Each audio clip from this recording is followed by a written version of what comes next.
El hijo de un multimillonario se estaba muriendo. De forma peligrosa, lenta e invisible. Una rara enfermedad sanguínea lo consumía por dentro. Solo un tipo de sangre podía salvarlo. AB, negativo. Menos del 1% de la población. Y durante 2 años, 24 meses seguidos, una mujer apareció cada mes. Se remangó, donó su sangre y luego volvió a su trabajo fregando suelos en el mismo hospital, 3 pisos más abajo del niño al que mantenía con vida. Ella no tenía idea por las venas de quién corría su sangre. Y él, un hombre con una fortuna de 4.000 millones de euros. Un hombre que construyó un imperio salvando vidas de niños con tecnología, no tenía idea de que lo único que mantenía a su hijo respirando era una mujer con la que se cruzaba todos los días sin verla. Entonces una noche lo descubrió todo, y la mujer que había estado salvando a su hijo durante 2 años estaba allí mismo, de rodillas, fregando la sangre de otra persona del suelo del hospital. Lo que hizo a continuación cambiaría la vida de ella para siempre o probaría que la gratitud de los poderosos siempre tiene un precio. 2 años antes, Amina acababa de terminar un turno de noche de 12 horas. Le dolían los pies con unos zapatos que habían superado el punto de reemplazo hacía 6 meses. Sus manos estaban secas y agrietadas por el desinfectante de grado hospitalario. El tipo que mata todo en tu piel, incluida la propia piel. Su uniforme de limpieza se había desteñido del azul marino a algo más cercano al gris. Olía a lejía, cera para suelos y al dolor de otras personas. Eran las 7:15 de la mañana. Debería haberse ido a casa, haberse metido en la cama en su pequeño piso en Vallecas y haber dormido hasta que comenzara su siguiente turno. Pero, en lugar de eso, Amina giró a la izquierda en el vestíbulo. Pasó la cafetería, pasó la tienda de regalos, bajó por el pasillo que la mayoría de la gente en este hospital ni siquiera sabía que existía. Entró en el banco de sangre. La enfermera del mostrador levantó la vista y sonrió. Ya conocía a Amina, de vuelta otra vez cada mes, como un reloj. Amina se sentó en la silla de donación, como la mayoría de la gente se sienta en una cafetería, casual, rutinario, como si regalar una parte de ti mismo fuera solo otro martes cualquiera. La enfermera ató la banda de goma alrededor del brazo de Amina y buscó una vena. «¿Sabes?», dijo mientras preparaba la aguja, «tu tipo de sangre es algo especial. AB negativo. Menos del 1% de la gente lo tiene. Siempre estamos cortos. Siempre. Quizás haya un puñado de donantes regulares en toda la comunidad de Madrid con tu tipo. Y la mayoría de ellos no aparecen cada mes como tú». Amina vio cómo la aguja se deslizaba hacia adentro. Vio su sangre, oscura, cálida, comenzar a llenar la bolsa. No se inmutó. Nunca lo hacía. «¿Alguna vez te preguntas quién la recibe?», preguntó la enfermera. «Tu sangre, quiero decir. Obviamente, no podemos decírtelo». Anonimato del donante.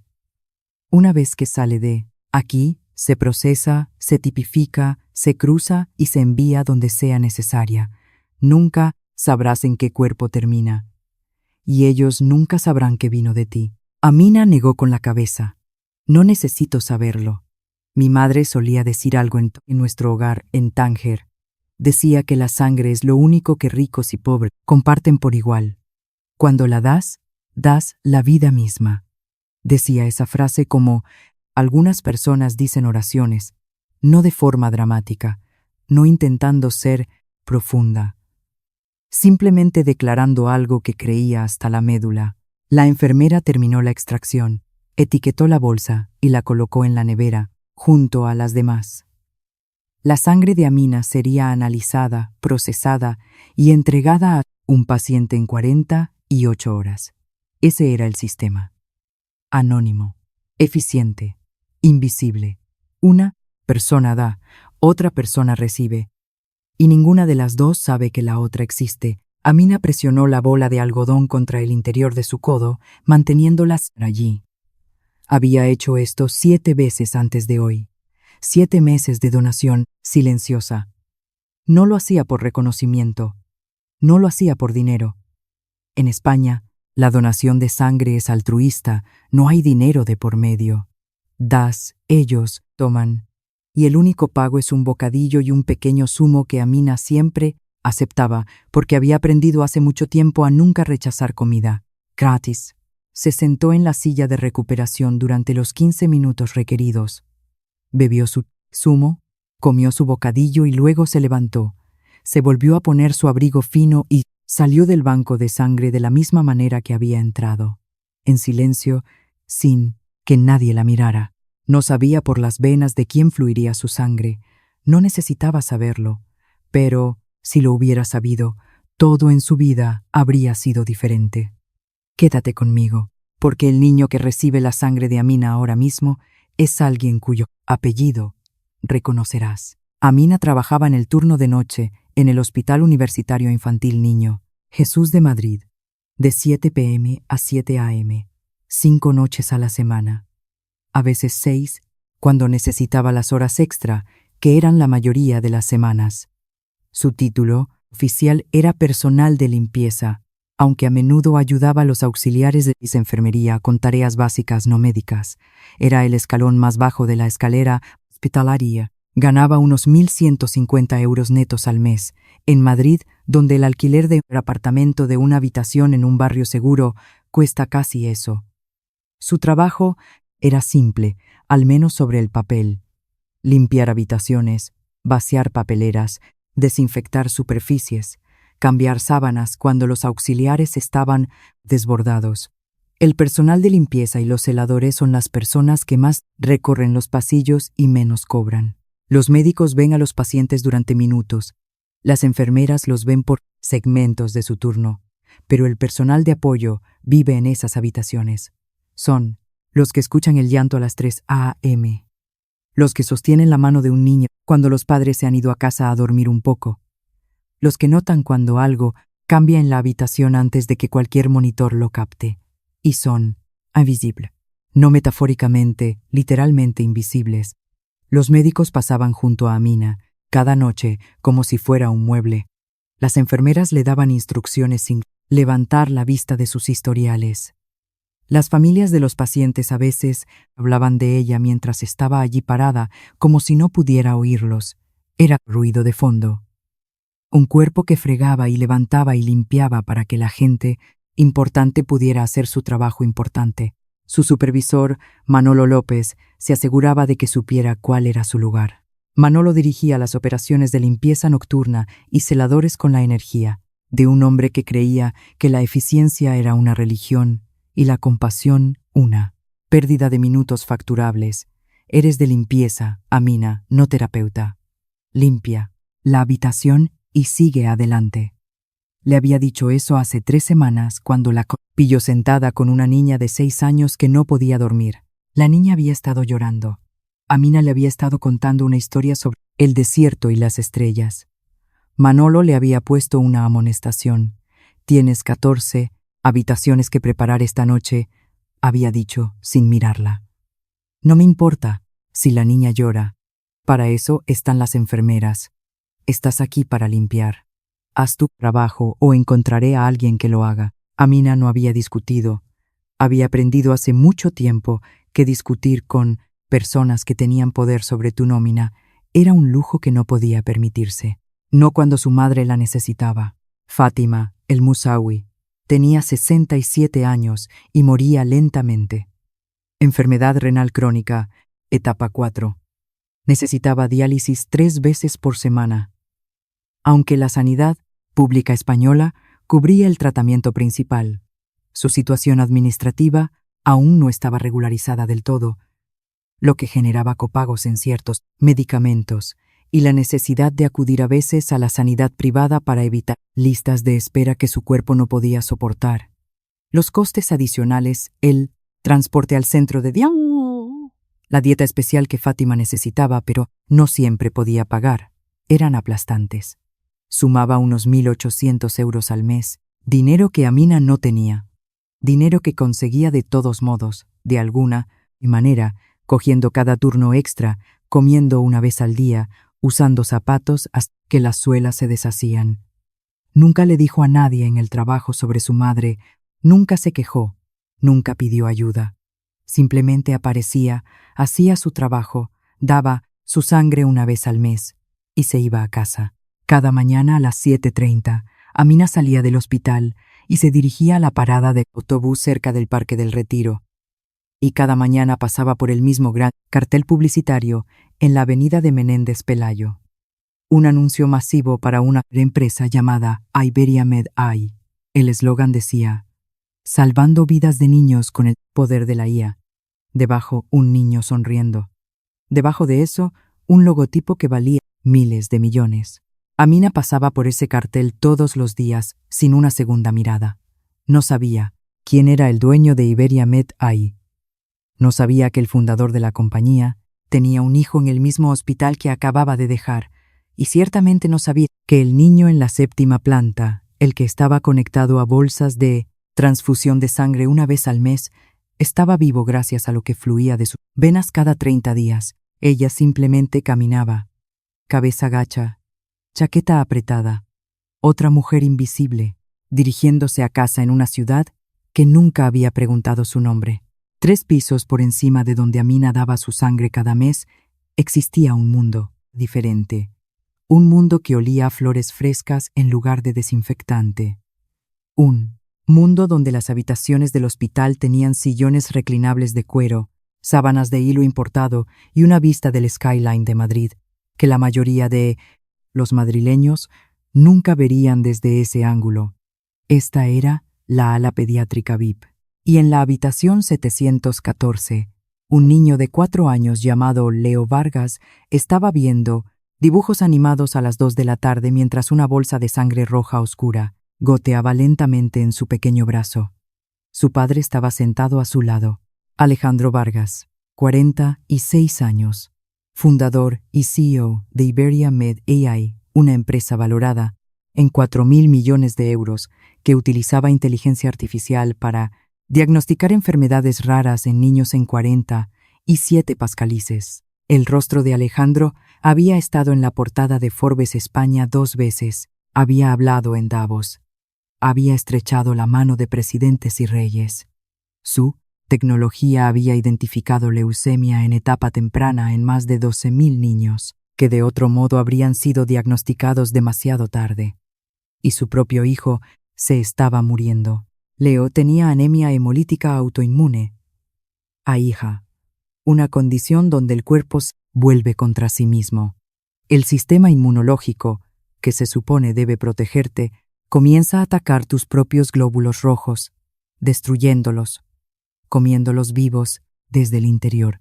Sin transfusiones de sangre regulares, el cuerpo de León podía transportar suficiente oxígeno. Sus órganos comenzarían a fallar, lentamente al principio, luego todos a la vez. Las transfusiones eran lo único que lo mantenía con vida.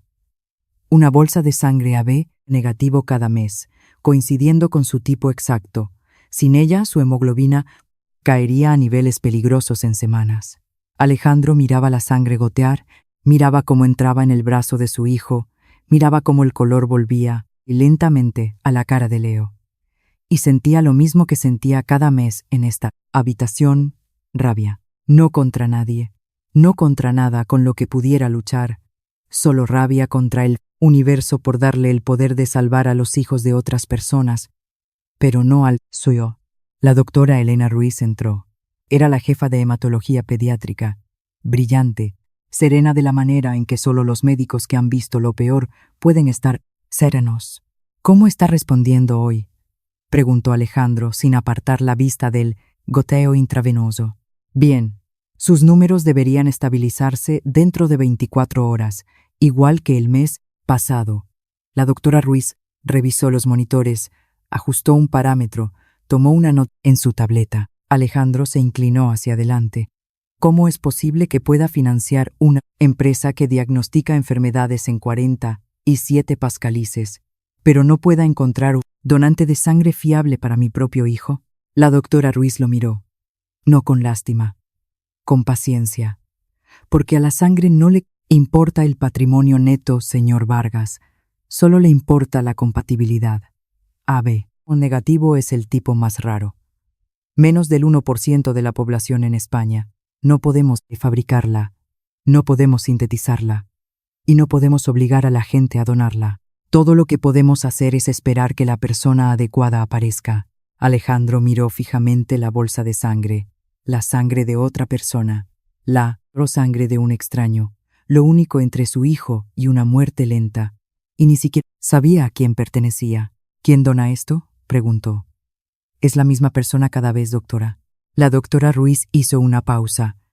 La información del donante es confidencial, señor Vargas. Lo sabe. El banco de sangre opera bajo estricto anonimato según la ley española y europea. Protege al donante de la presión externa y protege la integridad del sistema altruista. No estoy pidiendo presionar a nadie. Quiero agradecerles. Quiero asegurarme de que sigan volviendo. Quiero saber que la vida de mi hijo no depende de que algún extraño anónimo decida aparecer un mes. La doctora Ruiz dejó su tableta. Entiendo su preocupación. Y puedo decirle esto, no como su médico, sino como alguien que tiene acceso a los registros de donación. El donante principal de su hijo ha sido constante durante más de 18 meses. La misma persona. Cada mes, sin falta, sin que se lo pidan, sin saber quién es la sangre que están dando o por qué. La mandíbula de Alejandro se tensó. 18 meses. Alguien había estado salvando la vida de su hijo durante 1 año y medio, y él ni siquiera sabía su nombre. No sabía si eran hombre o mujer. No sabía si eran ricos o pobres, jóvenes o viejos. No sabía nada. ¿Y no puedo saber quiénes son? No. No puede. La doctora Ruiz se volvió hacia su ordenador. En la pantalla, un archivo, un perfil de donante, un nombre que reconocía porque lo veía cada mes cuando el banco de sangre procesaba la donación. Miró el nombre, luego cerró el archivo. Ella volverá el próximo mes. Ella siempre vuelve. Alejandro no captó el pronombre. No notó que a la doctora Ruiz se le acababa de escapar.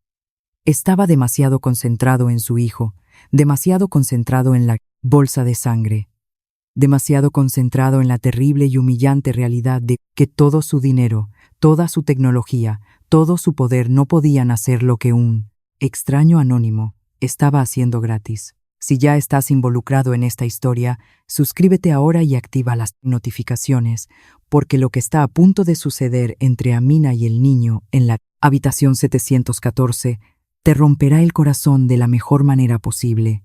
Era un martes por la noche, 11:40 y 7 p.m. La 7ª planta estaba tranquila, de la manera en que los hospitales se ponen tranquilos después de medianoche. No en silencio.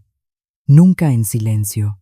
Siempre hay el zumbido de las máquinas, el pitido suave de los monitores, el sonido distante de la televisión de alguien dejada, demasiado baja para escuchar las palabras, pero lo suficientemente alta para saber que está ahí. Amina empujaba su carro de limpieza por el pasillo, habitación por habitación, fregar, marchar, revisar la basura, reponer el desinfectante de manos, seguir adelante. Había hecho esto 1000 veces. Podía hacerlo con los ojos cerrados. La habitación 714 era la siguiente en su lista. La habitación VIP. Llamó suavemente, sin respuesta. Empujó la puerta para abrirla. La habitación estaba oscura excepto por el brillo azul del monitor cardíaco y una pequeña luz nocturna con forma de cohete. En la cama, un niño pequeño estaba sentado erguido contra 2 almohadas, completamente despierto, ojos grandes, oscuros y asustados. «Hola». Amina mantuvo la voz baja. «¿Estás bien, cariño?» El niño la miró. Estudió su rostro. Era pequeño para tener 4 años. Delgado, de la manera en que los niños enfermos son delgados, no por hambre, sino por la enfermedad que lentamente robaba la capacidad de su cuerpo para fabricar la sangre que necesitaba. «No puedo dormir», susurró.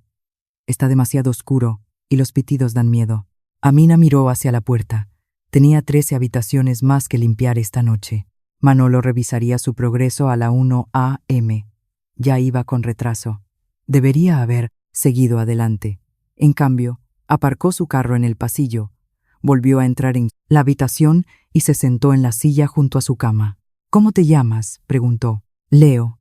Bueno, Leo, yo soy Amina, y te diré una cosa.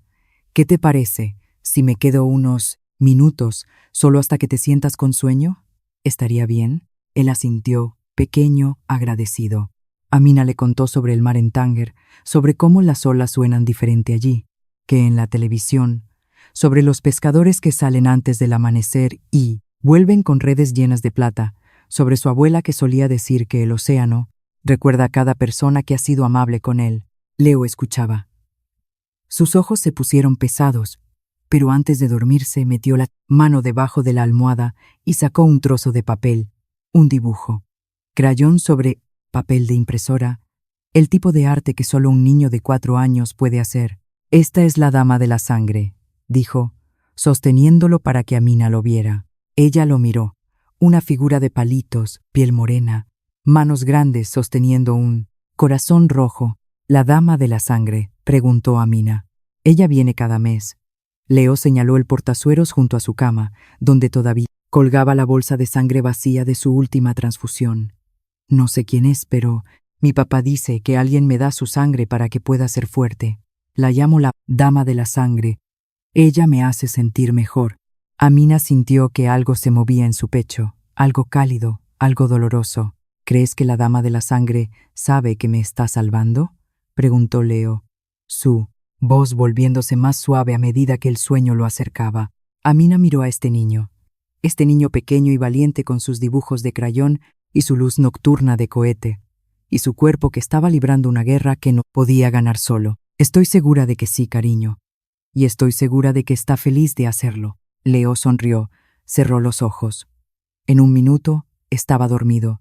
Amina se sentó allí un momento más, mirando el dibujo, mirando la bolsa de sangre vacía. No los conectó. ¿Cómo podría? No tenía razón para hacerlo. Ella era solo una limpiadora que fregaba habitaciones y daba sangre por separado en diferentes partes del mismo edificio, sin saber nunca que esos dos actos eran parte de la misma historia. Arropó la manta alrededor de los hombros de Leo. Dejó el dibujo en su mesita de noche y empujó silenciosamente su carro de vuelta al pasillo. Amina no tenía idea de que el niño al que estaba arropando era el mismo niño al que había estado salvando durante 19 meses. Y no tenía idea de que en 5 meses la verdad saldría a la luz de la peor manera posible. Amina el Musawi llegó a España cuando tenía 18 años. Vino desde Marruecos con una beca parcial para estudiar enfermería en la Universidad Autónoma de Madrid. Vino con una maleta que pesaba más que ella, 2 libros de texto que ya había leído de cabo a rabo, y un sueño tan grande que apenas cabía dentro de su pecho. Iba a ser enfermera jefa, tal vez incluso médica algún día. En Tánger, ese sueño lo había sido todo. Su madre, Fátima, había trabajado en 3 empleos para que Amina terminara el bachillerato. Vendía telas en el zoco por la mañana, limpiaba oficinas por la tarde, aceptaba costura por la noche, todo para que su hija pudiera estudiar. Todo para que su hija pudiera convertirse en lo que Fátima nunca tuvo la oportunidad de ser. El día que Amina obtuvo su carta de admisión y la visa de estudiante, Fátima la sostuvo con ambas manos y lloró.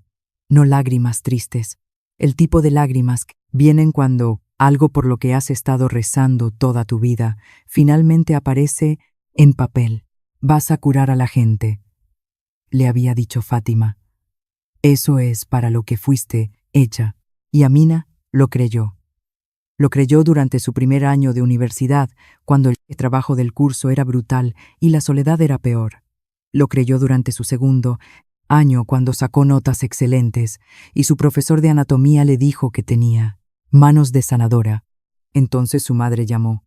Los riñones de Fátima estaban fallando, ambos. Enfermedad renal crónica en etapa 3, moviéndose rápido hacia la etapa 4. Necesitaba venir a España para un tratamiento adecuado, pero la burocracia era una pesadilla. Cuando finalmente llegó, los costes de la atención privada, mientras se tramitaba su residencia y acceso a la seguridad social, eran aplastantes. Había medicamentos caros que no estaban cubiertos inicialmente. Amina había hecho las cuentas. Las había hecho una y otra vez sentada en el suelo de su habitación compartida a las 2 de la mañana con una calculadora y una pila de facturas. No podía pagar la matrícula universitaria y el tratamiento y manutención de su madre en Madrid. Podía pagar uno, no ambos, y eso nunca fue realmente una elección. Dejó la universidad al final de su segundo año. En lugar de eso, buscó el trabajo más rápido que pudo encontrar en el sector sanitario.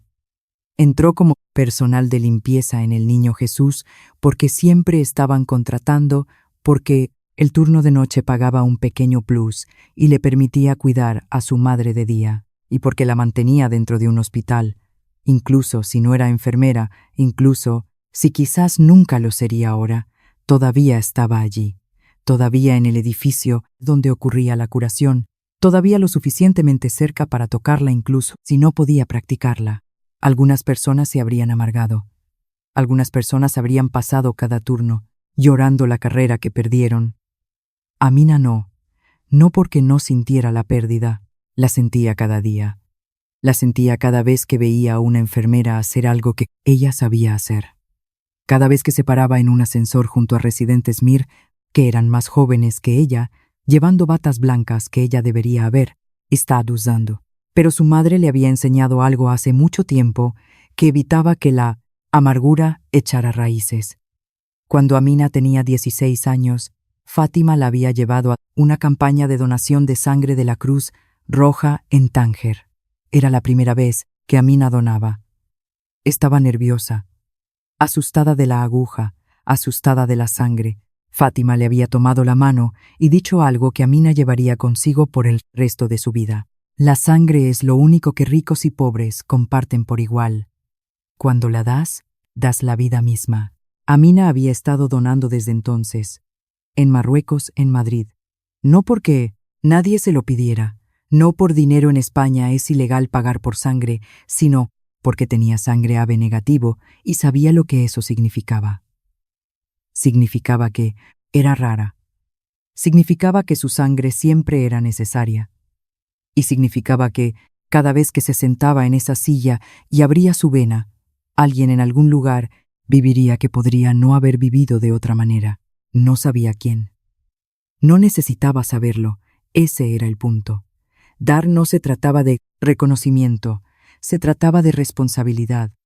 Si tenías algo raro, algo que salvaba vidas, algo que no te costaba nada más que una hora y un pequeño mareo, entonces guardártelo para ti misma no era solo egoísta, estaba mal. Su madre le había enseñado eso, y Amina lo creía de la manera en que creía en respirar.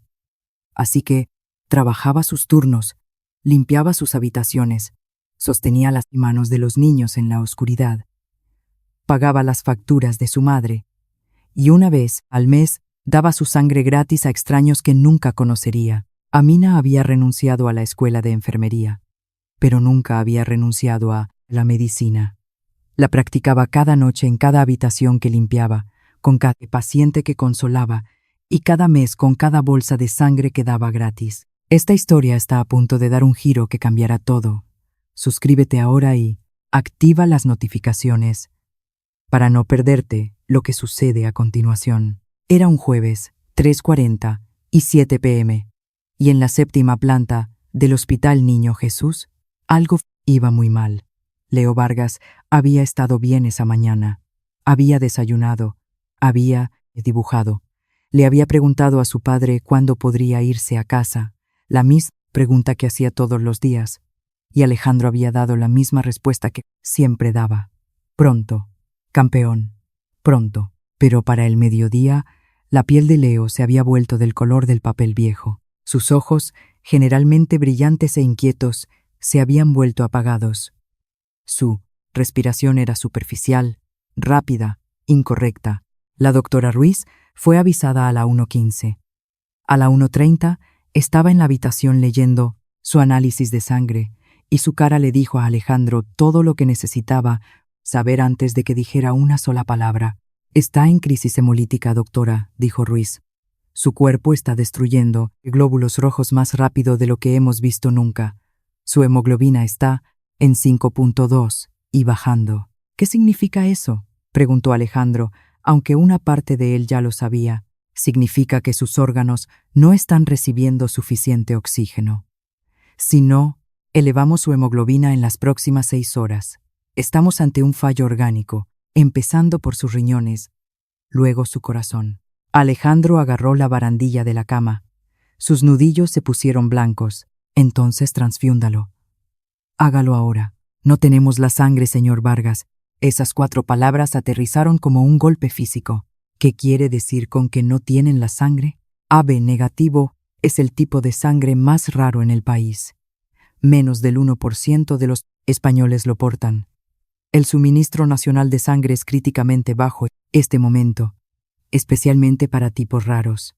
Hemos contactado con el Centro de Transfusión de la Comunidad de Madrid y bancos regionales en 300 kilómetros. Nadie tiene AB negativo en stock. Nadie. Alejandro la miró fijamente. Este es uno de los mejores hospitales de España. ¿Me está diciendo que no pueden encontrar una bolsa de sangre? Le estoy diciendo que el dinero no puede crear sangre que no existe, dijo la doctora Ruiz. Su voz era firme, pero sus ojos no. Tenemos exactamente 0 unidades de AB negativo a mano. El único donante fiable que hemos tenido durante los últimos 2 años. Se detuvo. No terminó la frase. ¿Qué? Presionó Alejandro. ¿El único donante qué? La doctora Ruiz lo miró. Miró a Leo. Miró al monitor que mostraba la hemoglobina de su hijo cayendo en tiempo real. Haré algunas llamadas, dijo en voz baja, y salió de la habitación. Lo que la doctora Ruiz casi dijo habría cambiado todo, pero se mordió la lengua. Y ese silencio casi le costó la vida a Leo. Eran las 9:42 p.m. Amina se enteró.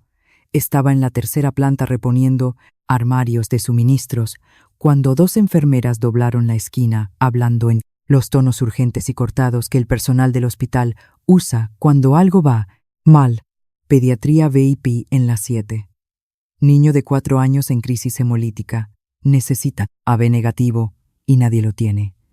Han estado llamando a bancos de sangre todo el día. Nada. La otra enfermera negó con la cabeza. Ese pobre crío. Si no encuentran una compatibilidad para medianoche, están hablando de exsanguinotransfusión de emergencia. E incluso eso es una posibilidad remota sin el tipo correcto. Doblaron la esquina y desaparecieron. No habían notado a Amina parada allí con los brazos llenos de sábanas. AB negativo. Amina dejó las sábanas lentamente.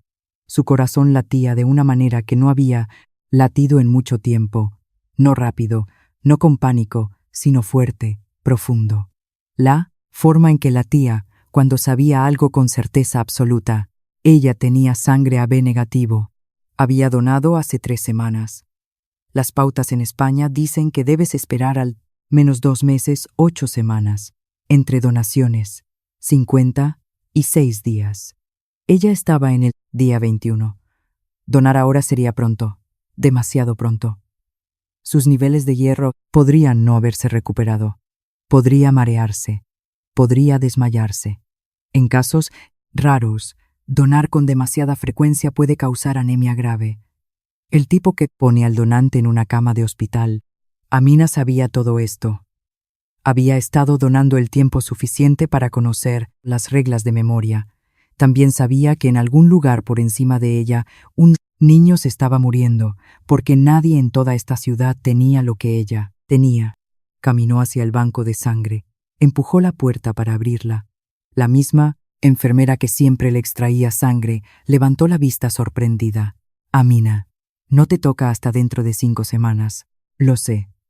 Estoy aquí porque escuché que necesitan AB negativo. Yo lo tengo. Tomen, la mía. La enfermera negó con la cabeza. No puedo. Donaste hace 3 semanas. Tu hemoglobina podría no ser lo suficientemente alta. Si te extraigo ahora y tus niveles se desploman, te estoy poniendo en riesgo. Hay protocolos. Conozco las reglas, dijo Amina, y su voz era tranquila, firme. La voz de una mujer que había tomado su decisión antes de cruzar la puerta. También sé que en algún lugar de este hospital, un niño se está muriendo porque nadie tiene lo que yo tengo. Así que, tomen mi sangre. Yo lidiaré con las consecuencias. La enfermera dudó. Miró su pantalla. Miró a Amina. Luego llamó a la doctora Ruiz. La doctora Ruiz llegó 4 minutos después. Miró a Amina y algo cambió detrás de sus ojos. Algo pesado. Algo que no podía decir porque la doctora Ruiz lo sabía. Sabía exactamente a dónde iba esta sangre. Sabía el nombre del niño. Sabía el nombre y del padre. Y sabía que la mujer parada frente a ella con un uniforme de limpieza desteñido y zapatos desgastados, ofreciendo su propia sangre a costa de su propia salud, había estado manteniendo a ese niño con vida durante casi 2 años, sin que nunca se lo dijeran. Quería decirlo. Quería contarle a Amina todo. Quería decir: el niño que estás salvando es el mismo niño al que le contaste historias el martes pasado. Un mismo niño que te dibujó un dibujo y te llamó la dama de los cuentos. Su padre tiene 4.000 millones de euros y no tiene idea de que existes. Pero las reglas existían por una razón. El anonimato del donante protegía a personas como Amina de ser presionadas, manipuladas o explotadas. Y la doctora Ruiz había jurado defender esas reglas incluso cuando cada célula de su cuerpo le gritaba que las rompiera. ¿Entiende los riesgos?, preguntó la doctora Ruiz. Los entiendo. ¿Y quiere proceder? Necesito proceder. Hay una diferencia. La doctora Ruiz la miró durante un largo momento, luego asintió. Le acercó una silla. La aguja entró. La sangre de Amina, oscura y cálida y llena de los anticuerpos, que coincidían solo con un niño pequeño 3 pisos por encima de ella. Comenzó a llenar la bolsa. Cerró los ojos, sintió el tirón familiar, el ligero mareo que siempre venía cuando daba demasiado pronto, demasiado, con demasiada frecuencia. No le importaba. Las palabras de su madre se movían a través de ella como un latido. La sangre es lo único que ricos y pobres comparten por igual. Cuando la das, das la vida misma. 3 pisos por debajo de la habitación 714, Amina estaba sentada en una silla de donación con los ojos cerrados y el brazo extendido, regalando lo que su cuerpo más necesitaba. 3 pisos por encima de ella, el banco de sangre llamó a pediatría. Una unidad de AB negativo, fresca, disponible, lista. La doctora Ruiz llevó la bolsa ella misma. No confiaba en un celador para esto. Subió las escaleras porque el ascensor era demasiado lento. Entró en la habitación 714, donde Alejandro Vargas estaba sentado junto a su hijo, sosteniendo la pequeña mano del niño, su rostro gris con el tipo de miedo que el dinero no puede arreglar. Colgó la bolsa, conectó la línea, inició el goteo. Alejandro vio cómo la sangre entraba en el brazo de su hijo, roja oscura, cálida, la vida de otra persona fluyendo hacia su hijo. No sabía de quién, solo miraba. La respiración de Leo se ralentizó primero. No de mala manera, de la manera que sucede cuando un cuerpo finalmente obtiene lo que necesita. Su color comenzó a cambiar, el gris ceroso desvaneciéndose a algo más cálido, algo vivo. Sus dedos, que habían estado fríos al tacto durante horas, comenzaron a calentarse. Alejandro presionó su frente contra la mano de su hijo. No habló. No podía. El alivio era tan enorme que le había quitado el lenguaje. 3 pisos más abajo, Amina estaba acostada en la silla de recuperación. Habitación giraba ligeramente. Sus brazos se sentían pesados. La enfermera le había dado zumo y galletas e instrucciones estrictas de no moverse durante 30 minutos. Estaba mareada, cansada. Su cuerpo le estaba diciendo que había dado demasiado pronto. Yacía allí en el silencio del banco de sangre, mirando al techo, escuchando el zumbido de las unidades de refrigeración que guardaban las donaciones.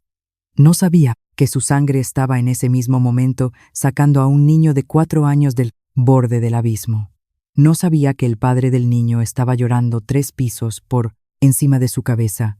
No sabía que el dibujo de la dama de la sangre estaba en la mesita de noche de Leo, justo al lado del portazueros que sostenía la bolsa con su sangre. No sabía nada de eso.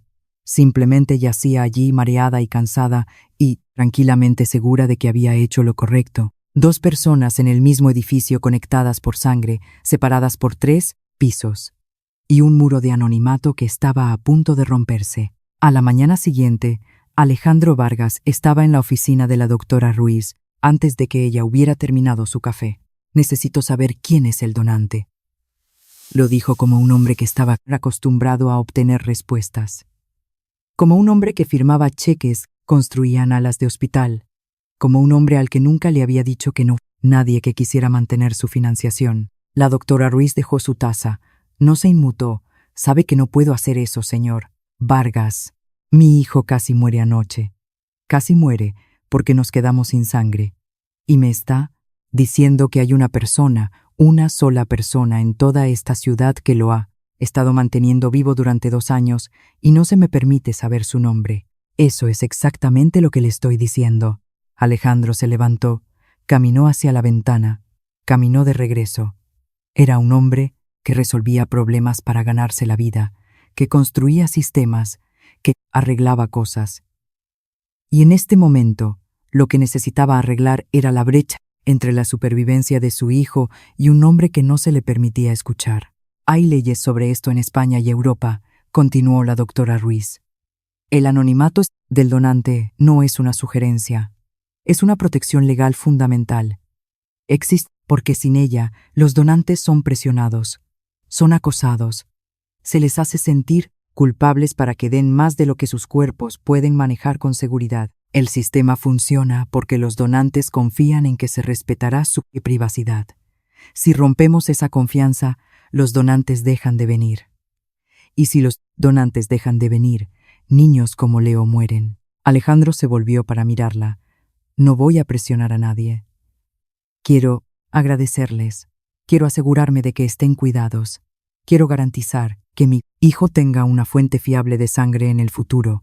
Y entiendo eso, dijo la doctora Ruiz. Pero lo que usted quiere no anula a lo que ellos tienen derecho. Esta persona eligió donar anónimamente. Eso significa que eligieron no ser encontrados. Y respetar esa elección no es opcional. Ni para usted, ni para mí, ni para nadie. La mandíbula de Alejandro se tensó.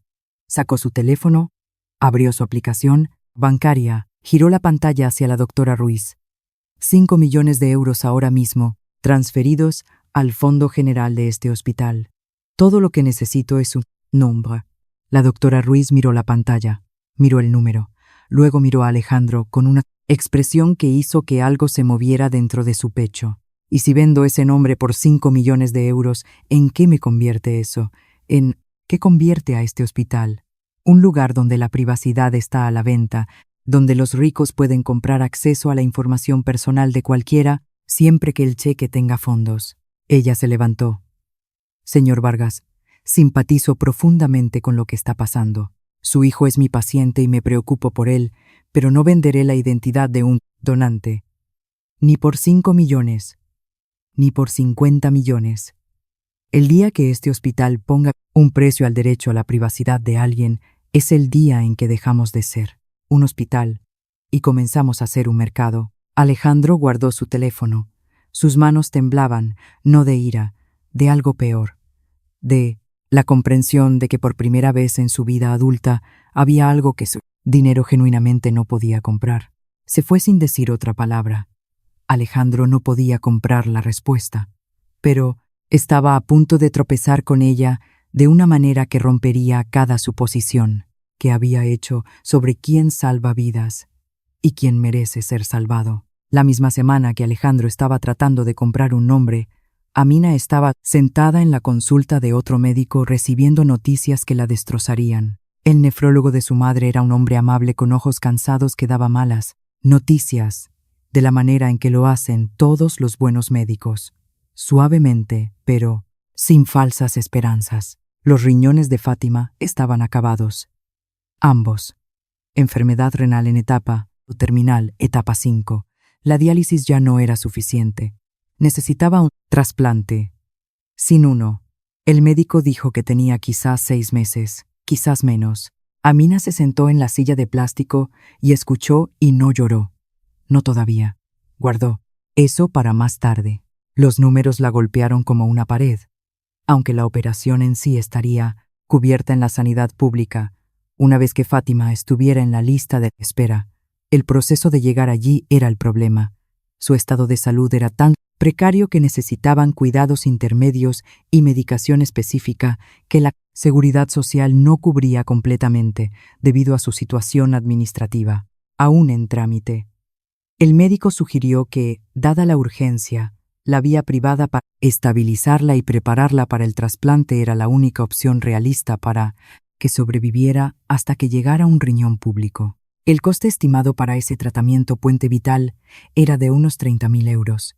Amina ganaba 1.150 euros al mes. Tenía 500 euros en ahorros. No tenía tarjeta de crédito. No poseía propiedades. No tenía nada contra lo que pedir prestado y nadie a quien pedir prestado. Esa noche, se sentó en la mesa de su pequeña cocina con una calculadora y un bloc de notas e intentó hacer que las matemáticas funcionaran. Podía coger más turnos. Podía trabajar 7 días a la semana. Podía dejar de comer al mediodía. Podía hacer todas esas cosas y aún así no tener suficiente. Y entonces otro pensamiento se coló. Uno más silencioso, uno más frío. Podía dejar de donar sangre, no permanentemente, solo por ahora. Su cuerpo todavía se estaba recuperando de la donación temprana. Había estado cansada durante semanas, mareada a veces. Su hierro estaba bajo. La enfermera del banco de sangre le había dicho que se lo tomara con calma, que comiera más carne roja, que esperara las 8 semanas completas antes de volver. Si seguía esforzándose, si seguía donando además de trabajar turnos dobles, su propia salud colapsaría. Y si ella colapsaba, no habría nadie para cuidar a Fátima.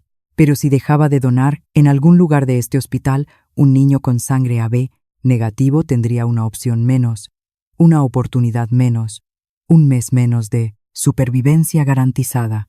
Estaba eligiendo entre la vida de su madre y el hijo de un extraño. Amina fue al centro de diálisis a la mañana siguiente. Fátima estaba en su silla, conectada a la máquina que limpiaba su sangre 3 veces por semana, porque sus riñones ya no podían.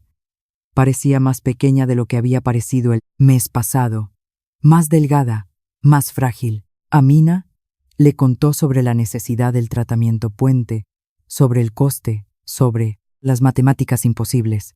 No le dijo a su madre sobre la sangre, pero Fátima lo sabía.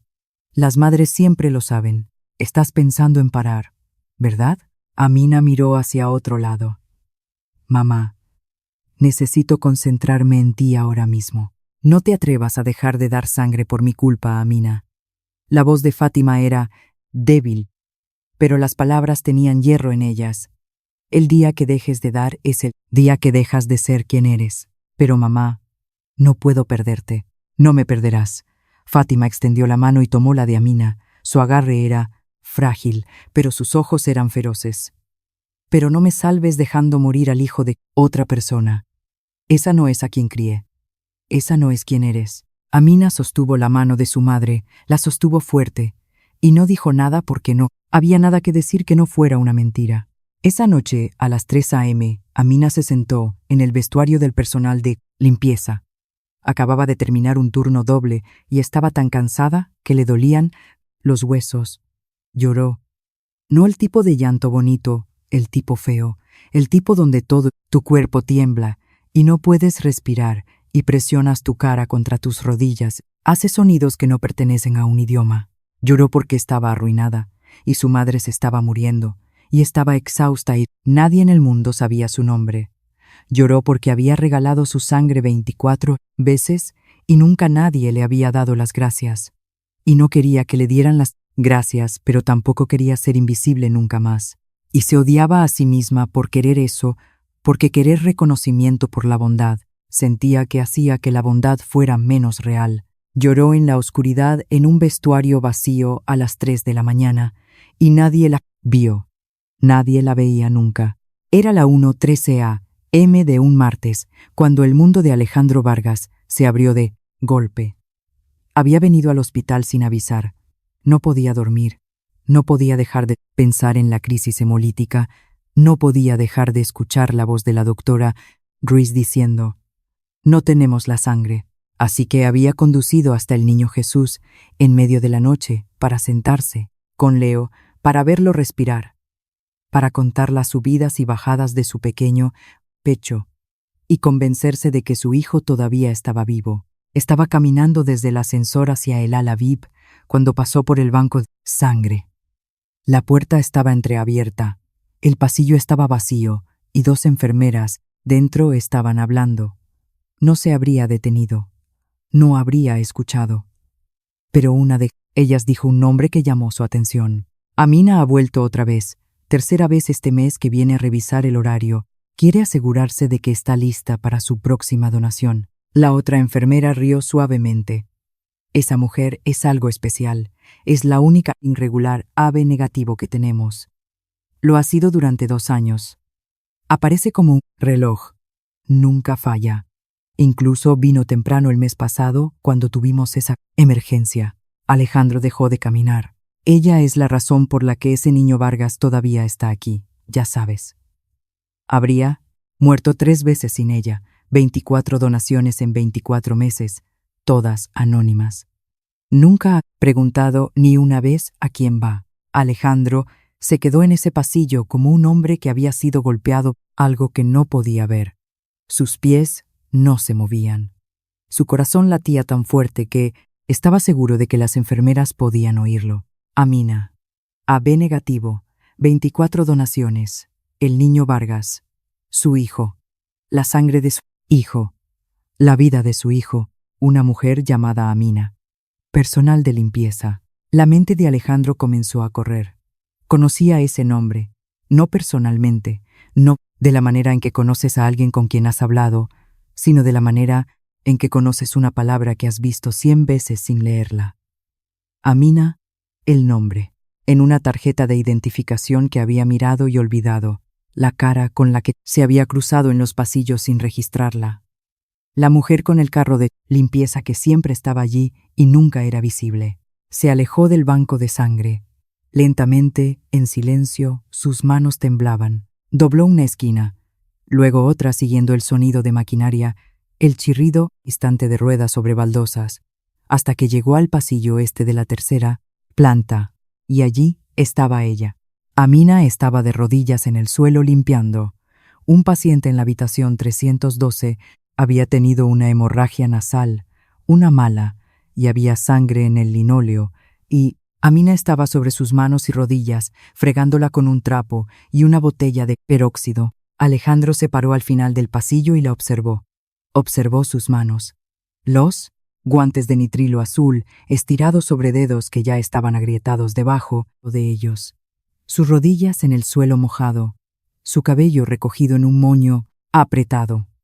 Su uniforme desteñido de azul marino a algo que ya no tenía color. Estaba concentrada completamente en la mancha, moviéndose metódicamente, cuidadosamente, de la manera en que alguien trabaja cuando se enorgullece, incluso de la tarea más pequeña.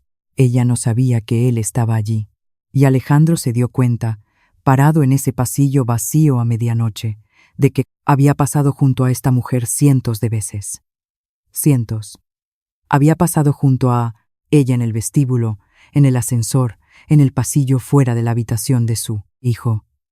Había mirado a través de ella como se mira a través del cristal. Ella era fondo. Ella era mobiliario. Ella no era nadie. Y ella era la razón por la que su hijo estaba vivo.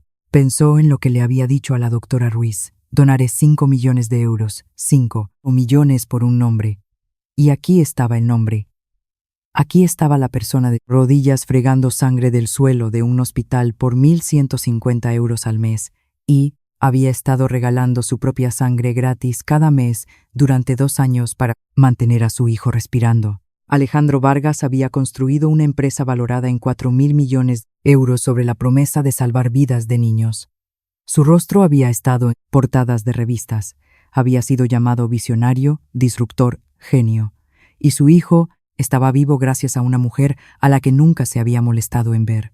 Se quedó allí mucho tiempo. No habló. No se acercó a ella. No hizo nada excepto quedarse allí y mirar y sentir algo abrirse dentro de su pecho, para lo que no tenía palabra. Algo entre la vergüenza y la gratitud y el asombro, y la terrible y humillante comprensión de que la persona más importante en la vida de su hijo había sido invisible para él durante 2 años. Entonces se dio la vuelta y se alejó. No era el momento adecuado. No tenía las palabras adecuadas. No sabía qué decir o cómo decirlo, o si algo que pudiera decir sería suficiente. Pero todo había cambiado. Todo. Alejandro Vargas sabía la verdad ahora, pero saber la verdad y saber qué hacer con ella son cosas muy diferentes. Y lo que eligió hacer a continuación probaría si la gratitud de un multimillonario es un regalo o una trampa. Alejandro no durmió esa noche. Fue a casa a su ático con vistas a la ciudad y se sentó en la oscuridad y pensó en una mujer de rodillas. A la mañana siguiente llamó a la doctora Ruiz. Su voz era diferente esta vez. Más tranquila, despojada de la urgencia y el derecho que habían definido su última conversación. Sé quién es el donante. Silencio al otro lado. No hackeé nada. No soborné a nadie. Escuché a 2 enfermeras hablando. No, sabían que yo estaba allí. Su nombre es Amina. Es personal de limpieza en su hospital. La doctora Ruiz exhaló lentamente. Señor Vargas, necesito que entienda algo. Ella no lo sabe. No sabe que es su hijo. No sabe de quién es la sangre que ha estado dando. Viene cada mes y dona, y vuelve al trabajo, y nunca hace una sola pregunta. Lo sé, dijo Alejandro. La vi anoche. Estaba limpiando un suelo. Hubo una larga pausa. Luego la doctora Ruiz habló, y su voz llevaba un peso que Alejandro no había escuchado antes. Hay cosas que debería saber sobre ella. Cosas que puedo compartir porque no son registros médicos y porque francamente necesita entender quién es esta mujer antes de decidir qué hacer a continuación, le dijo. No los detalles médicos, no el archivo del donante, sino las cosas que cualquiera en el hospital podría haberle dicho si alguna vez se hubiera molestado en preguntar.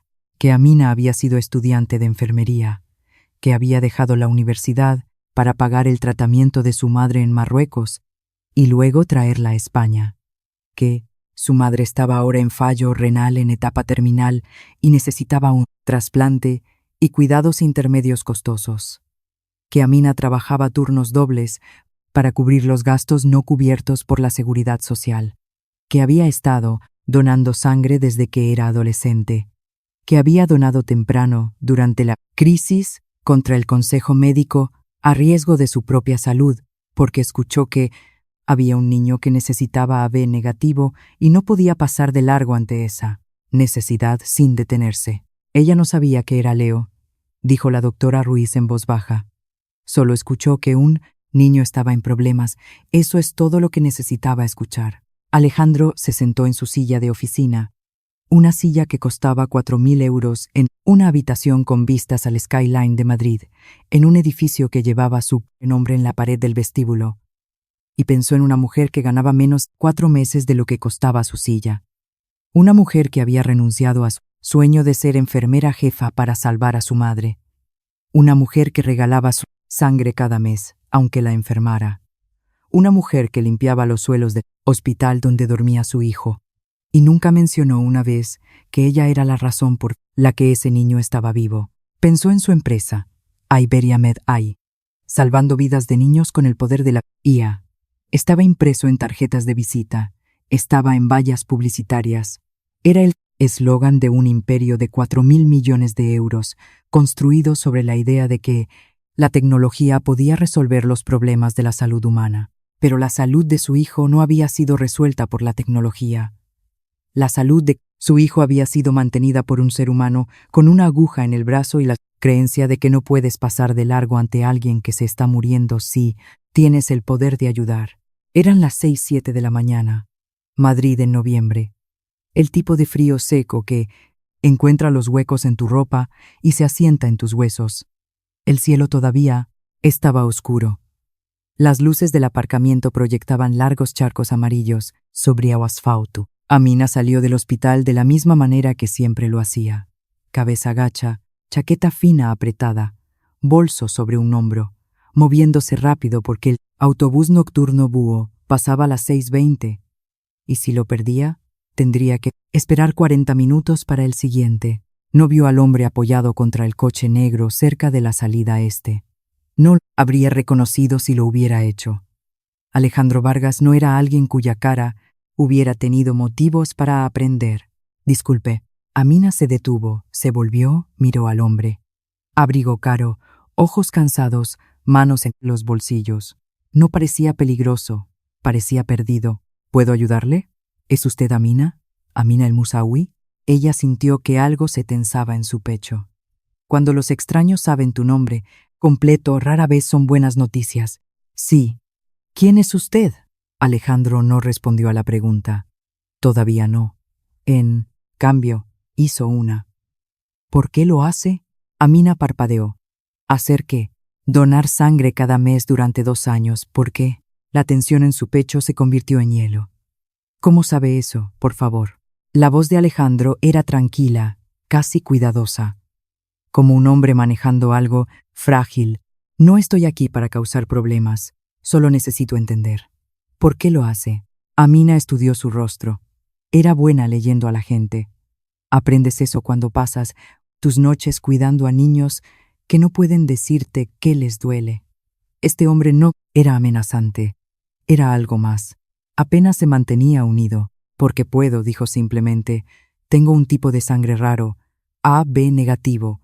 No, hay muchos de nosotros y la gente muere cuando el suministro se agota. Así que aparezco. Eso es todo. ¿Eso es todo? Repitió Alejandro. ¿Eso es todo? Se quedó callado un momento. El vapor de su aliento se elevó y desapareció. Mi nombre es Alejandro Vargas. Tengo un hijo llamado Leo. Tiene 4 años. Ha sido un paciente en este hospital durante más de 2 años. Tiene una condición que destruye sus glóbulos rojos. Sin transfusiones regulares, muere. Y el único tipo de sangre que coincide con el suyo es AB negativo. Amina sintió que el suelo se movía bajo sus pies. No físicamente, pero algo dentro de ella se movió. Algo que no podía nombrar todavía. Durante 24 meses, continuó Alejandro. Una persona ha estado manteniendo vivo a mi hijo. Un donante. La misma persona cada mes. Anónimo. Constante. Nunca faltó una vez. El hospital no me decía quién. No podían. Confidencialidad del donante. Ley de protección de datos. La miró. Es usted, Amina. Usted es la única. El aparcamiento estaba muy tranquilo. Un taxi pasó por la calle. En algún lugar, un pájaro cantó en la oscuridad. Amina se quedó perfectamente quieta. Su hijo dijo, ¿en qué habitación está? En la 714, séptima planta, a la VIP. La habitación con la luz nocturna de cohete. Ella sintió que algo se abría dentro de su pecho. No romperse, abrirse. La forma en que una semilla se abre cuando algo dentro de ella comienza a crecer. Leo. Susurró. Lo conoce. Limpio su habitación en el turno de noche. A veces no puede dormir. Le cuento historias. La cara de Alejandro cambió. Algo detrás de sus ojos colapsó. Habla de una dama de la sangre, dijo Amina, y su voz temblaba ahora. Llama a la bolsa de sangre la dama de la sangre. Me dibujó un dibujo una vez. Una figura, y de palitos con piel morena, y manos grandes sosteniendo un corazón rojo. Dijo que la dama de la sangre viene cada mes y lo hace sentir mejor. Miró a Alejandro. Sus ojos estaban húmedos. La dama de la sangre, esa soy yo. Yo soy la dama de la sangre. Alejandro asintió. No podía hablar. Amina presionó su mano contra su boca. Se quedó allí en un aparcamiento de hospital a las 6 de la mañana con una chaqueta fina en el frío helado. Sintió que 24 meses de donación anónima de repente se volvían reales. No una bolsa de sangre en una nevera. No un número en una base de datos. Un niño. Un niño específico. Un niño con ojos oscuros y una luz nocturna de cohete que no podía dormir en la oscuridad, y la llamaba la dama de los cuentos y dibujaba imágenes de alguien que nunca había conocido que lo mantenía vivo. Y ese alguien era ella. Siempre había sido ella. Yo no salvé a su hijo, señor Vargas, dijo Amina a través de las lágrimas. Solo di sangre Cualquiera con AB negativo podría haber hecho lo mismo, pero no lo hicieron. La voz de Alejandro se quebró. Durante 24 meses, nadie más apareció. Solo usted dio un paso adelante. Y entonces Alejandro Vargas, un hombre con una fortuna de 4.000 millones de euros, un hombre cuyo nombre estaba en edificios y portadas de revistas, hizo algo que sorprendió a Amina hasta el silencio. Se arrodilló allí mismo en el asfalto frío con su abrigo caro. Pero no se arrodilló para dar las gracias. Pasé junto a usted, dijo. Su voz era cruda. 100 veces. Pasé junto a usted en el pasillo, en el ascensor, fuera de la habitación de mi hijo. 100 veces y nunca la vi. Nunca miré su cara ni una vez. Nunca pregunté su nombre ni una vez. Usted estaba salvando la vida de mi hijo y yo ni siquiera sabía que existía. Por favor, levántese, dijo Amina. Señor, por favor. Lo siento, dijo Alejandro. Y lo decía en serio, de una manera que iba más de profundo que Leo. Sentía pena por cada persona invisible junto a la que había pasado alguna vez, cada auxiliar, cada limpiador cuyo nombre nunca había aprendido, cada carrito que había esquivado sin una mirada. Sentía pena por 46 años de no ver. Amina se agachó y le tomó el brazo suavemente. La forma en que levantaría a un paciente, la forma en que consolaría a un niño, lo ayudó a levantarse. Se quedaron allí, 2 personas de mundos diferentes, en un aparcamiento en el frío a las 6 de la mañana, ambos llorando, ninguno hablando, porque a veces no hay palabras lo suficientemente grandes para lo que pasa entre las personas. Cuando una de ellas finalmente ve a la otra por primera vez, Alejandro se recompuso primero, se secó la cara, se aclaró la garganta y comenzó a hablar de la manera en que hablan hombres como él cuando quieren arreglar cosas. Quiero ayudarla. Quiero pagar el tratamiento de su madre, el trasplante privado, si es necesario para evitar la espera. Quiero establecer un fondo. Quiero que vuelva a la universidad. Lo que necesite, nómbrelo. Haré que suceda hoy. Amina lo miró, y por primera vez en esta conversación sus ojos no estaban tristes. Estaban agudos. No, Alejandro parpadeó. No, no quiero su dinero, señor Vargas. Él la miró fijamente. Esta no era una respuesta que hubiera encontrado antes. En su mundo, todos querían algo. Todos tenían un precio. Cada problema podía resolverse con el número correcto de ceros. Le estoy ofreciendo todo lo que necesita, dijo cuidadosamente. La cirugía de su madre, su educación, una vida mejor.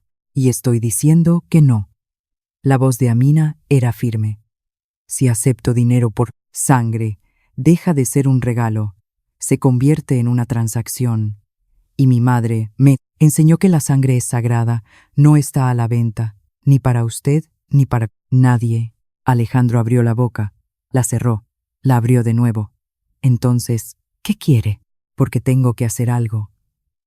No puedo simplemente alejarme de esto y fingir que no es usted la razón por la que mi hijo está vivo. Amina se quedó callada un momento.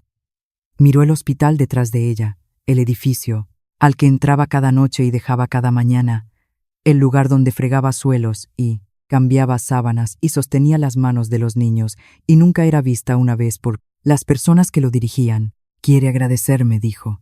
Entonces cambie cómo su hospital trata a gente como yo. No solo a mí. A cada limpiador, a cada auxiliar, a cada celador, a cada persona que limpia después de sus médicos y vacía la basura y trae las comidas, sostiene las manos y nunca recibe un gracias. Nunca recibe un salario digno, nunca es vista. Ella encontró sus ojos. Usted construyó una empresa que salva niños con tecnología. Eso es maravilloso. Pero hay personas en este edificio ahora mismo salvando niños con sus propias manos por poco más del salario mínimo, y nadie sabe sus nombres. ¿Quiere hacer algo? Empiece ahí. Alejandro se quedó en el frío, mirando a una mujer que acababa de rechazar más dinero del que ganaría en toda su vida. Una mujer que no quería su gratitud, quería justicia. No para ella misma, para todos los que eran como ella. Y por primera vez en mucho tiempo, Alejandro Vargas se sintió pequeño, no de mala manera, de la manera en que te sientes pequeño cuando te paras frente a algo más grande que tú mismo y te das cuenta de que tienes mucho que crecer. Amina no quería el dinero de Alejandro, pero lo que Alejandro hizo con sus palabras cambiaría mucho más que solo un hospital. Este es el momento en que todo cierra el círculo. Si aún no estás suscrito, querrás estar aquí para lo que sucede a continuación. Alejandro llevó a Amina a la 7ª planta la tarde siguiente. Ella se había cambiado su uniforme, puesto la ropa más bonita que tenía, que era un suéter que su madre le había regalado, y un par de vaqueros limpios. Se sentía fuera de lugar en el ala VIP. Siempre lo hacía, pero hoy era diferente. Hoy no estaba aquí para limpiar. Alejandro abrió la puerta de la habitación 714. Leo estaba sentado en la cama, dibujando. Su color era bueno hoy. La última transfusión estaba aguantando. Levantó la vista cuando la puerta se abrió, y su cara se iluminó de la manera en que solo la cara de un niño de 4 años puede iluminarse. Señorita Amina, estás aquí de día, lo dijo como si fuera la cosa más notable del mundo, porque para él Amina solo existía de noche.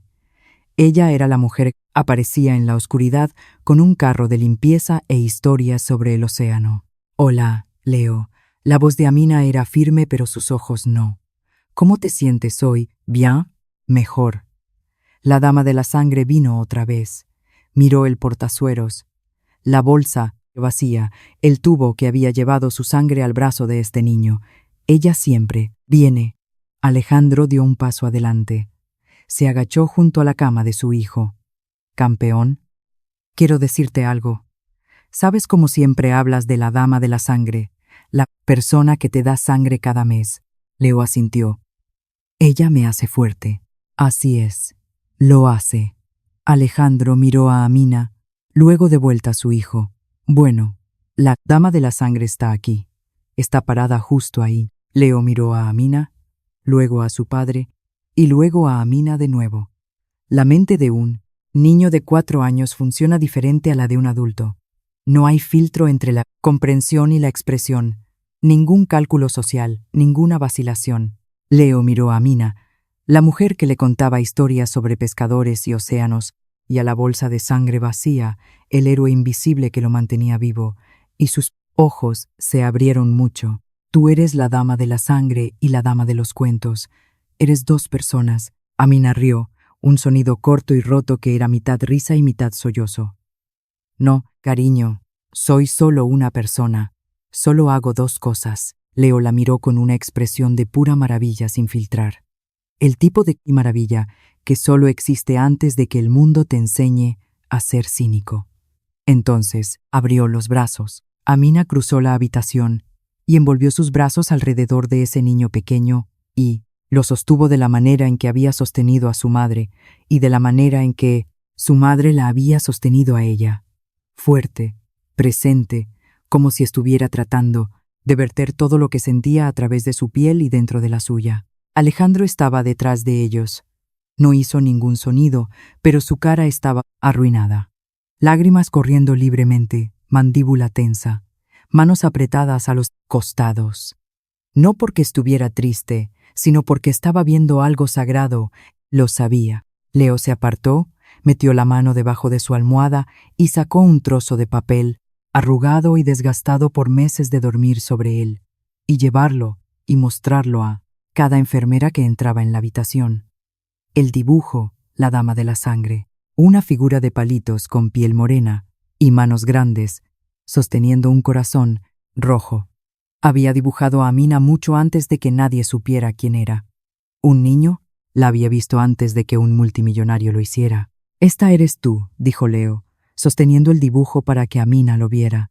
Lo hice para ti. Lo estaba guardando porque sabía que vendrías algún día. Amina tomó el dibujo, lo sostuvo con ambas manos, lo miró a través de lágrimas que no paraban. Una figura de palitos, crayón sobre papel de impresora, piel morena, manos grandes, un corazón rojo. Era la cosa más valiosa que alguien le había dado alguna vez. Alejandro Vargas se fue a casa esa noche y no pudo dormir. No por preocupación, esta vez, sino por vergüenza y por una frase que seguía sonando en su cabeza, como una canción que no podía apagar. Cambie cómo su hospital trata gente como yo. Había construido una empresa de 4.000 millones de euros sobre la idea de que los sistemas importan más que los individuos, que si arreglas el sistema, arreglas el problema. Amina acababa de decirle lo mismo en un aparcamiento en el frío, forma gratuita. Así que arregló el sistema. Le llevó 3 semanas. 3 semanas de reuniones y llamadas telefónicas y abogados y contables y conversaciones con la Junta del Hospital y la Consejería de Sanidad, que oscilaron entre educadas y acaloradas y en algún lugar justo antes de las amenazas. Pero Alejandro Vargas era muy bueno consiguiendo que las cosas se hicieran cuando decidía que algo necesitaba suceder. Lo primero que hizo fue financiar la iniciativa Héroes Invisibles, un programa diseñado específicamente para el personal de limpieza, celadores, auxiliares de enfermería y cualquier otro trabajador de primera línea del hospital que tocaba a los pacientes diariamente y ganaba menos de 25.000 euros al año. El programa tenía 3 componentes: un aumento general de 300 euros netos al mes para todo el personal de apoyo en el Hospital Niño Jesús, financiado privadamente por su fundación, un fondo de desarrollo profesional que cubría cursos de certificación, educación continua y formación de habilidades, y una ceremonia de reconocimiento anual donde los trabajadores de primera línea eran nominados por pacientes y familias por la atención que habían brindado. Aquí hay algo que la mayoría de la gente no sabe. España enfrenta una escasez crítica de personal de apoyo sanitario y el sector tiene una de las tasas de rotación más altas. No porque no les importe, sino porque no pueden permitirse quedarse. El salario base es bajo, y en ciudades como Madrid es casi un salario de pobreza. Puedes trabajar a tiempo completo y aún así tener dificultades para pagar un alquiler básico. El problema no son los trabajadores. El problema es un sistema que a menudo los trata como desechables. Alejandro entendía eso ahora de una manera que no lo había hecho antes, porque Amina no le había pedido que arreglara su vida. Le había pedido que arreglara el mundo en el que vivía. Lo segundo que hizo Alejandro fue crear la beca Fátima El Musawi, llamada así por la madre de Amina, financiada con una dotación inicial de 10 millones de euros.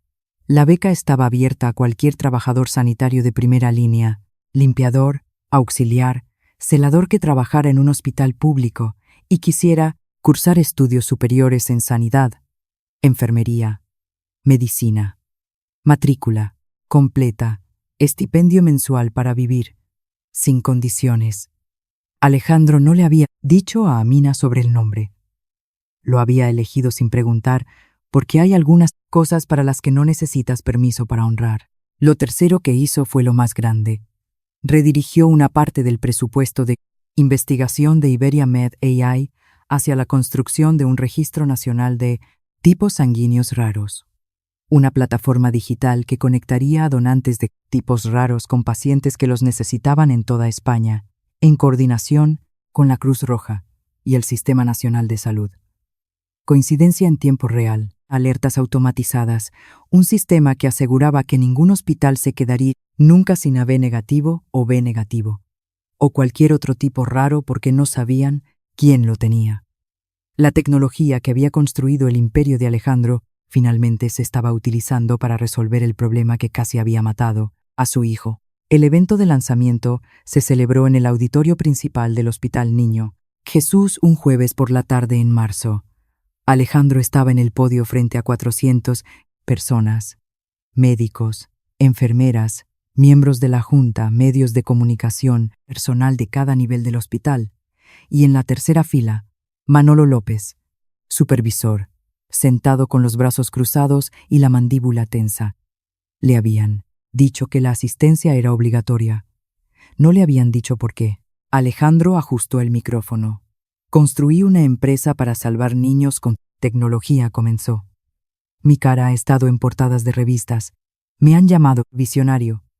He dado discursos en conferencias donde la gente pagaba 5.000 euros por asiento para escucharme hablar sobre innovación. Y hace 6 meses mi hija Casi muere porque este hospital no tenía una bolsa de sangre. Hizo una pausa.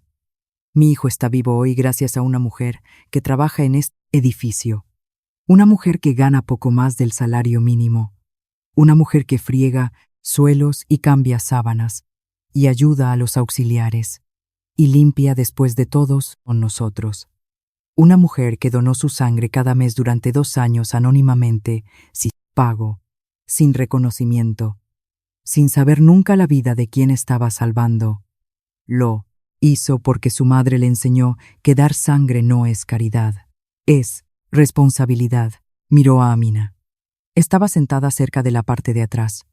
No había querido venir. La doctora Ruiz la había convencido. Pasé junto a esa mujer 100 veces, continuó Alejandro. 100 veces, y nunca la vi. Y no creo que sea el único. Creo que este hospital, como cada hospital en este país, está lleno de personas junto a las que pasamos sin ver. Personas que mantienen todo el sistema unido y son las que menos cobran por ello. Personas que son las primeras en tocar a un paciente y las últimas en ser agradecidas. Se volvió hacia Manolo López. Hoy eso cambia. Manolo se quedó muy quieto. Su cara no revelaba nada, pero sus brazos cruzados cayeron lentamente a sus costados. Alejandro anunció la iniciativa Héroes Invisibles. Anunció la beca Fátima El Musawi. Anunció el registro de sangre rara. Y cuando terminó, el auditorio se puso de pie. No por él, por la idea de que las personas que son menos vistas podrían importar más. Amina no se puso de pie. Se sentó en su silla en la última fila y lloró en silencio. No porque estuviera siendo honrada, sino porque el nombre de su madre estaba en una beca. Porque las palabras que había hablado en un aparcamiento y las 6 de la mañana se habían convertido en algo real. Porque por primera vez en su vida, alguien con poder había escuchado a alguien sin él. 1 año después, Amina entró en una sala de conferencias en la Facultad de Medicina de la Universidad Autónoma de Madrid. Tenía 36 años. Llevaba una mochila que todavía tenía una identificación del hospital enganchada en el bolsillo delantero. Llevaba los mismos zapatos que había usado en el turno de noche porque no había tenido tiempo. Y estaba rodeada de comprar nuevos. Y estaba rodeada de jóvenes de 20 años que nunca habían fregado un suelo, o extraído sangre de su propio brazo, o sentado con un niño moribundo a las 3 de la mañana. Se sentó en la tercera fila, abrió su cuaderno, miró la pizarra donde el profesor había escrito la primera lección del semestre. Parecía un sueño. El tipo que no crees incluso mientras lo estás viviendo. La beca Fátima El Musawi cubría todo. Matrícula, libros, un estipendio mensual. Amina había aplicado sin saber quién la financiaba. La carta había llegado de la oficina de educación del hospital, formal, oficial, sin mención de Alejandro Vargas. La había leído 3 veces antes de creerla. Y había algo más. Su madre estaba viva. Fátima había recibido un trasplante de riñón hace 4 meses. El donante era anónimo. Los costes del tratamiento puente, en privado, y la medicación no cubierta habían sido cubiertos a través de un fondo de caridad del hospital del que Amina nunca había oído hablar antes. La doctora Ruiz había ayudado a coordinar el papeleo. Todo había sido limpio, oficial, sin condiciones, sin nombres. Amina sospechaba. No podía probarlo, pero sabía cómo funcionaba el anonimato mejor que la mayoría. Había pasado 2 años dando anónimamente, y ahora por primera vez estaba al otro lado de ese muro, recibiendo sin saber, agradecida, sin un nombre hacia el que dirigir la gratitud. La simetría no se le escapaba. Se sentó en esa sala de conferencias rodeada de estudiantes lo suficientemente jóvenes como para ser los niños que había cuidado, y miró sus manos. Las mismas manos, las que habían fregado suelos de hospital, las que habían sostenido los brazos de niños enfermos en la oscuridad, las que habían abierto sus venas 24 veces para que la sangre de un extraño pudiera mantener vivo a un niño pequeño. Esas manos estaban sosteniendo un libro de texto de medicina ahora. Las mismas manos, diferente propósito, misma persona. La voz de su madre se movió a través de ella tranquila y firme de la manera en que siempre lo hacía cuando Amina necesitaba recordar quién era. La sangre es lo único que ricos y pobres comparten por igual. Cuando la das, das la vida misma. Amina tomó su bolígrafo y comenzó a escribir. 6 años después, en una brillante mañana de sábado en junio, Amina el Musawi cruzó el escenario. Tenía 42 años. Llevaba una toga negra con una banda amarilla, el color de la medicina en España. Su nombre fue llamado por el decano de la Facultad de Medicina de la UAM, y cuando se puso de pie, el público estalló. No el aplauso cortés que saluda a cada graduado, algo más fuerte, algo que venía de las entrañas, porque la gente en ese auditorio conocía su historia. No todos, pero suficientes. Los compañeros de clase que habían estudiado con ella, los profesores que la habían visto superar a estudiantes una década más jóvenes, personal del hospital que había venido a ver a una de los suyos cruzar la línea, del escalón más bajo al más alto. Caminó hacia el podio, recibió su título, licenciada en medicina, con la intención de especializarse en hematología pediátrica, el estudio de las enfermedades de la sangre en niños, el campo exacto que había definido la vida de Leo, y de una manera que no podría haber predicho, la suya propia. Se volvió para mirar al público. En la quinta fila, Leo Vargas estaba sentado entre su padre y Fátima el Musawi. Leo tenía 11 años ahora, alto para su edad, saludable.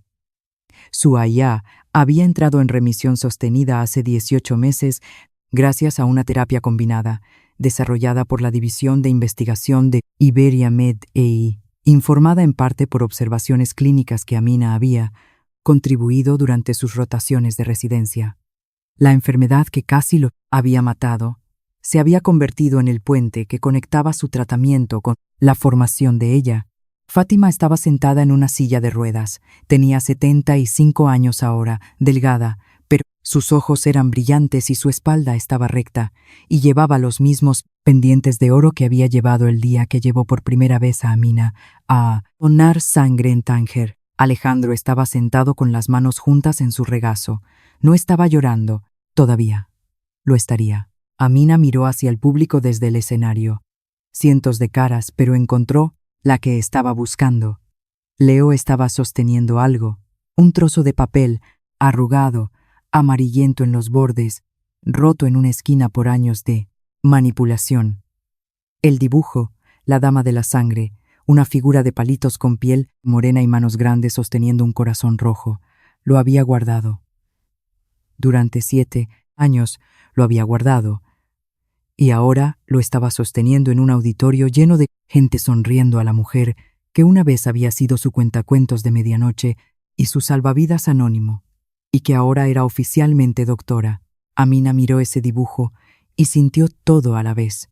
Cada turno de noche, cada litro de sangre, cada suelo que había fregado, cada vez que la habían mirado a través como cristal, cada vez que se había sentado con un niño asustado en la oscuridad y contado historias sobre océanos y pescadores y bondad.